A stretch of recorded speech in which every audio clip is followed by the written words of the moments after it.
Goa night club ದುರಂತ. ಥೈಲ್ಯಾಂಡ್ನಲ್ಲಿ ಲೂಥ್ರಾ ಸಹೋದರರು ವಶಕ್ಕೆ, ಗಡೀಪಾರು ಪ್ರಕ್ರಿಯೆ ಪ್ರಾರಂಭ.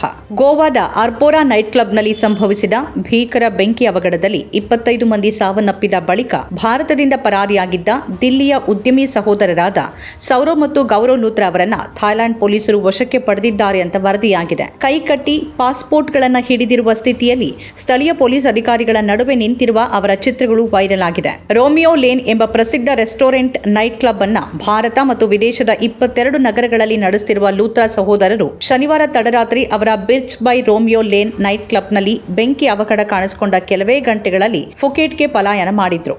ಈಗ ಇವರ ವಿರುದ್ಧ ಕೊಲೆಯಲ್ಲದ ನರಹತ್ಯೆ ಅಪರಾಧ ಮತ್ತು ಗಂಭೀರ ನಿರ್ಲಕ್ಷ್ಯದ ಆರೋಪಗಳು ದಾಖಲಾಗಿದ್ದು, ಪೊಲೀಸರು ಭಾರತಕ್ಕೆ ಗಡೀಪಾರು ಮಾಡೋಕೆ ಮುಂದಾಗಿದ್ದಾರೆ ಅಂತ ವರದಿಯಾಗಿದೆ. ಬೆಂಕಿ ಅವಘಡದ ವೇಳೆ ನೈಟ್ ಕ್ಲಬ್ನಲ್ಲಿ ಸುಮಾರು 100ಕ್ಕಿಂತ ಹೆಚ್ಚು ಜನ, ಅವರಲ್ಲಿ ಹೆಚ್ಚಿನವರು ಪ್ರವಾಸಿಗರು ಡಿಜೆ ಆನಂದಿಸ್ತಾ ಇದ್ರು. ಬಾಲಿವುಡ್ ಗೀತೆಗಳ ಮಧ್ಯೆ ನರ್ತಕರ ಪ್ರದರ್ಶನ ನಡೀತಾ ಇದ್ದಾಗ ವಿದ್ಯುತ್ ಪಟಾಕಿಗಳನ್ನು ಬಳಸಲಾಗ್ತಾ ಇತ್ತು. ಪ್ರಾಥಮಿಕ ಮಾಹಿತಿಯ ಪ್ರಕಾರ ಇದೇ ಪಟಾಕಿಗಳಿಂದ ಬೆಂಕಿ ಕಾಣಿಸಿಕೊಂಡಿದೆ ಅಂತ ತಿಳಿದು ಬಂದಿದೆ. ಅಲಂಕಾರದಲ್ಲಿ ಬಳಸಲಾಗಿದ್ದ ಸುಡುವ ವಸ್ತುಗಳ ಅತಿಯಾದ ಹಚ್ಚುವಿಕೆ ಮತ್ತು ಅಗ್ನಿ ಸುರಕ್ಷತಾ ಮಾನದಂಡಗಳ ಗಂಭೀರ ಉಲ್ಲಂಘನೆ ಅವಘಡವನ್ನ ಭೀಕರ ದುರಂತವನ್ನಾಗಿ ಪರಿವರ್ತಿಸಿತ್ತು ಅಂತ ಹೇಳಲಾಗಿದೆ. ಆದರೆ ನೈಟ್ ಕ್ಲಬ್ ಆವರಣದಲ್ಲಿ ಯಾವುದೇ ಕ್ರಿಯಾಶೀಲ ಅಗ್ನಿಶಾಮಕ ಸಾಧನಗಳು ಲಭ್ಯ ಇರಲಿಲ್ಲ. ಜೊತೆಗೆ ನೈಟ್ ಕ್ಲಬ್ಗೆ ಹೋಗುವ ರಸ್ತೆ ಬಹಳ ಕಿರಿದಾಗಿದ್ದ ಕಾರಣ ಅಗ್ನಿಶಾಮಕ ವಾಹನಗಳು ಪ್ರವೇಶಿಸಲು ಸಾಧ್ಯವಾಗದೆ 400 ಮೀಟರ್ ದೂರದಲ್ಲೇ ನಿಲ್ಲಿಸಬೇಕಾದ ಪರಿಸ್ಥಿತಿ ಉಂಟಾಯಿತು. ಇದರಿಂದ ರಕ್ಷಣಾ ಕಾರ್ಯಾಚರಣೆಗೆ ವಿಳಂಬವಾಗಿ ಬೆಂಕಿಯಿಂದ ಪಾರಾಗುವ ಸಾಧ್ಯತೆಗಳು ಕಡಿಮೆಯಾಯಿತು ಅಂತ ಅಂದಾಜಿಸಲಾಗಿದೆ.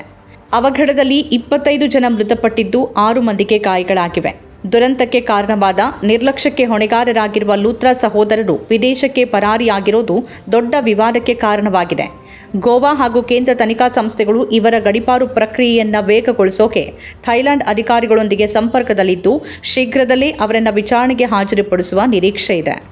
ನಮ್ಮ ಕಾರ್ಯಕ್ರಮಗಳನ್ನು ನೀವು ನೋಡ್ತಾ ಇದ್ರೆ ನಮ್ಮ ಚಾನೆಲ್ ಅನ್ನ ಸಬ್ಸ್ಕ್ರೈಬ್ ಮಾಡಿ, ಪಕ್ಕದ ಬೆಲ್ ಐಕಾನ್ ಒತ್ತಿ ನಮ್ಮನ್ನ ಬೆಂಬಲಿಸಿ. ಹಾಗೆ ನಮ್ಮ ಕಾರ್ಯಕ್ರಮಗಳನ್ನ ಲೈಕ್ ಮಾಡಿ, ಕಮೆಂಟ್ ಮಾಡಿ, ಅದನ್ನ ಬೇರೆಯವರಿಗೂ ವಾಟ್ಸ್ಆಪ್ ಮೂಲಕ ಶೇರ್ ಮಾಡಿ.